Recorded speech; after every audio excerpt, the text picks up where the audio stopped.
Neste vídeo nós vamos concluir o nosso exemplo resolvido de depreciação, abordando agora os métodos de depreciação das somas dos dígitos. Então, em vídeos anteriores a gente viu cotas constantes e unidades produzidas. Agora a gente termina vendo as somas dos dígitos. Lembrando que essa máquina ela foi adquirida por 18 mil, possui um valor residual de 2 mil, e espera-se ser utilizada por 4 anos. Então, a vida útil dessa máquina é de 4 anos. E a gente tem uma previsão de produção aqui de unidades ao longo de sua vida útil, mas essa informação ela é necessária quando a gente reconhece a depreciação pelas unidades produzidas. Para a soma dos dígitos, a gente precisa do valor depreciável e da vida útil estimada, que é o que a gente precisa para qualquer método de depreciação, né? Evidentemente. Então, vamos começar falando da soma dos dígitos crescente. Qual que é a ideia da soma dos dígitos? A soma dos dígitos ela é uma forma de reconhecer a depreciação de modo que não seja um reconhecimento linear.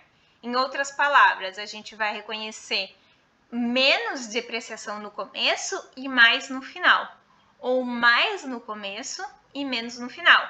Por isso que o método da soma dos dígitos ele pode ser dividido em soma dos dígitos crescente ou soma dos dígitos decrescentes. Vamos ver como é que é a soma dos dígitos crescente. Então, a gente tem um valor depreciável de 16 mil e a vida útil esperada de 4 anos. O que a gente vai pegar? Aqui a gente vai pegar esse valor de 4 anos e o que a gente vai fazer? A gente vai dividir os dígitos até chegar a 4, conforme está aqui do lado. Então, 4 anos, 1 mais 2 mais 3 mais 4, dá quanto? Dá 10, né? 3, 5, 4, 5, 10. A gente vai usar essa taxa de 10 aqui. O que a gente vai fazer? Reparem essa coluna aqui que eu fiz e que eu chamei de cota crescente. Essa coluna, o que eu fiz? Eu peguei o ano, que é o ano da vida útil esperada dessa máquina. Então, 2008, 2009, 2010 e 2011, 4 anos. E o que eu fiz? Ao ano de 2008, eu atribuí o valor 1, 2009, 2, 2010, 3 e 2011, 4. Então, 1, 2, 3 e 4. O somatório desses dígitos, como a gente viu ali embaixo, dá 10. Depois disso, o que eu fiz? Eu dividi para o primeiro ano, eu dividi o primeiro dígito, que é 1, pelo somatório total, que é 10. Cheguei a uma taxa de 0,1. No segundo ano, eu fiz a mesma coisa. Eu peguei o segundo dígito, que eu atribuí o valor 2, e dividi por 10. Cheguei a uma taxa de 0,2. Terceiro ano, 3 dividido por 10, 0,3. Quarto ano, 4 dividido por 10, 0,4. Então, o que eu fiz? Eu fiz frações. Frações de forma que, quanto maior o número que eu atribuí à cota, maior vai ser a fração. E eu vou reconhecer a depreciação em função dessa fração. Então, o valor depreciável total é 16 mil reais. A esses 16 mil reais, eu vou atribuir para o primeiro ano a fração de 0,10. Que dá um total de R$ 1.600. Ao segundo ano, eu vou atribuir a esse valor depreciável o total de 0,20, então de 16 mil vezes 0,20, que nos dá R$ 3.200. Assim sucessivamente para o terceiro ano, então 16 mil vezes 0,30, e para o quarto ano, 16 mil vezes 0,40, dando 4.800 e 6.400, respectivamente. Somando isso tudo, a gente vai ter alocado o valor depreciável de 16 mil. Mas o que mudou agora? Que a gente vai começar reconhecendo menos depreciação no começo e mais no final. Então, repare que a despesa com depreciação, ela começa menor e vai crescendo. Justamente por quê? Porque as taxas vão crescendo. Vão crescendo por quê? Porque a fração ela vai aumentando em função dos dígitos. Isso é um método, gente, mas qual que é a ideia de usar esse método? É para ativos que tem um consumo que não seja tão grande no começo, mas que esse consumo ele tenda a aumentar no final. Então, digamos que um veículo que comece sendo alocado para o CEO da empresa.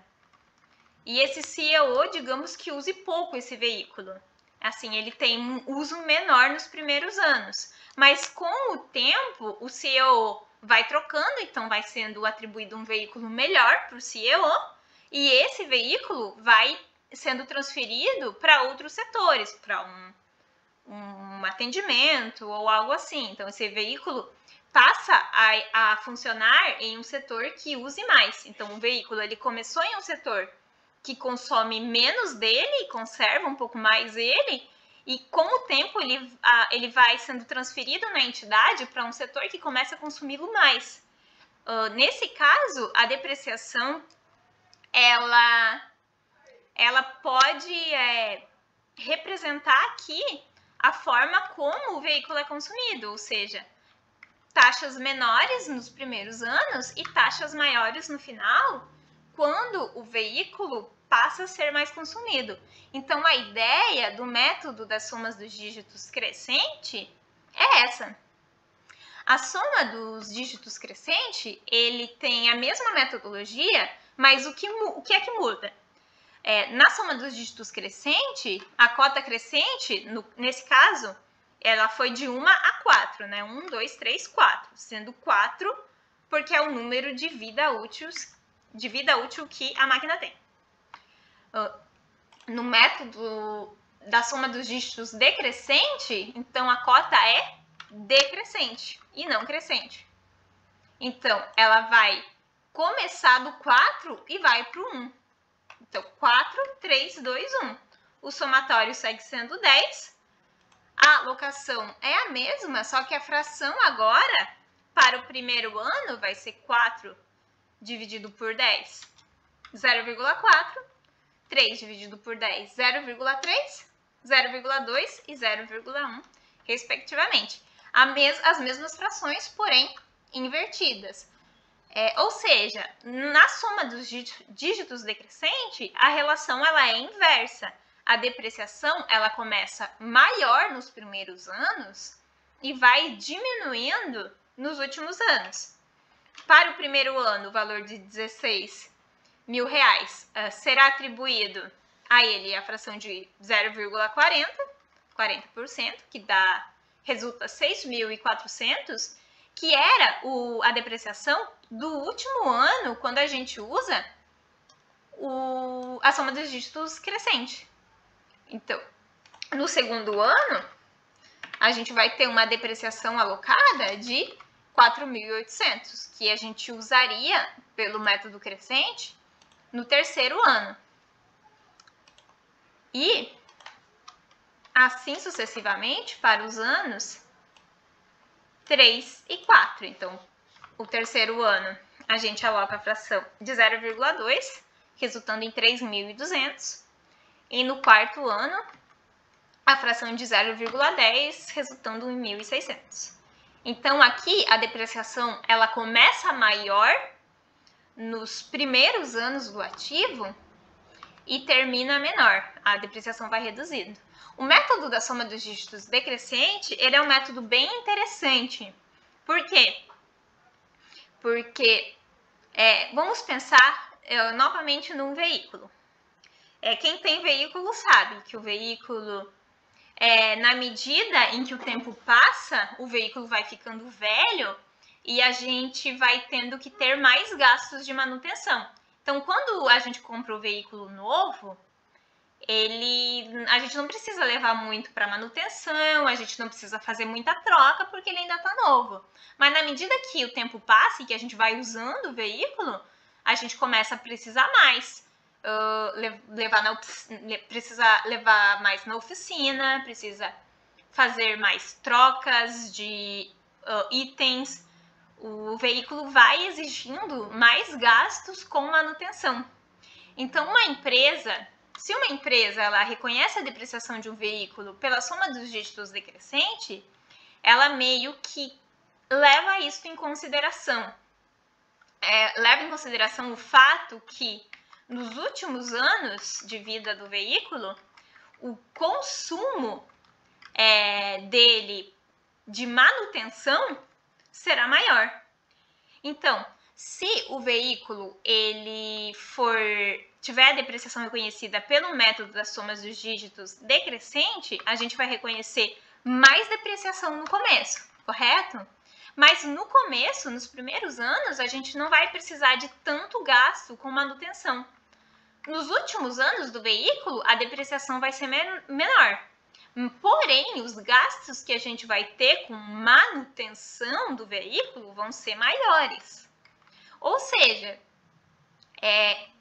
por mais que a gente esteja reconhecendo uma depreciação menor nos últimos anos, como os gastos com manutenção eles são maiores, acabam se compensando. Então, isso é uma forma de transformar a despesa, o consumo da depreciação, em um método que é o método das cotas constantes. Então, a gente viu que o método das cotas constantes, a gente reconhece valores lineares, né? Soma tudo, divide pelo número de períodos. Quando a gente reconhece uma depreciação pela soma dos dígitos decrescentes, o que a gente faz? Reconhece mais depreciação do ativo imobilizado nos primeiros anos e menos no final. Mas se esse ativo ele precisa de menos manutenção nos primeiros anos e mais manutenção no final, acaba ocorrendo uma compensação de forma que, se a gente somar depreciação com manutenção, o gasto total por ano, né, o consumo total por ano acaba sendo bastante parecido com as cotas constantes. E isso é interessante do ponto de vista de olhar o lucro econômico. Então, não fazer com que o lucro ele não oscile tanto de um ano para o outro em função da depreciação. Claro, né, que para esse método ser utilizado, ele tem que, de fato, ser fidedigno à realidade de como o imobilizado está sendo consumido. Mas ele é uma alternativa bem interessante para imobilizados que exigem muita manutenção em seus últimos anos de vida. Então, a gente fecha a nossa sequência de vídeos sobre depreciação aqui. Desejo bons estudos a todos e nos vemos nos próximos vídeos.